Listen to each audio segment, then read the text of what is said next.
Good windy New York City morning as I walk down to my office. In my 4th month without a haircut. It's the little things, right?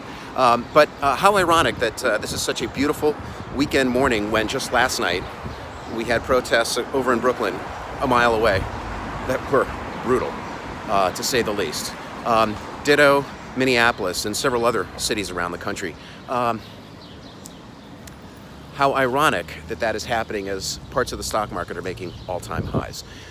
As I'm trying to resolve these dichotomies, I realize sometimes stories align and sometimes they don't. In other words, the news media has a job to do.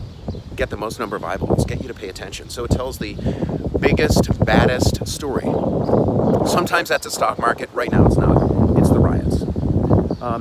Wall Street has a very different job to do, and that is to allocate capital in search of a return. As I say, sometimes the stories align, sometimes they don't, and right now they don't. We'll see next week. The news cycle has gotten so compressed and so short, everyone's always looking for the next thing to talk about. But I do want to share the following observation. Because at the end of the day, my job also is to allocate capital, specifically into the people and companies driving the world forward, American ingenuity, right? Okay, so 95% of the stocks in the S&P 500 and the small cap Russell 2000 are above their 50-day moving averages. That's amazing. That's only happened a handful of times over the past several decades. There's been so much buying.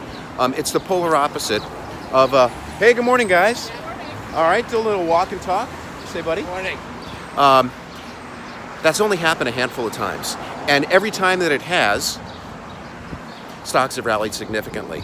So over the next 3, 6, 9, and 12-month periods. So while we may be overbought right now, just as we were oversold in March, it can keep going. That's the good news. Again, I'm trying to make sense of all this, and as are we all. So hang in there. We are making progress. Doesn't always feel like that, but we are. And now if we can just get the country to somehow work through these other issues, that'll be real progress.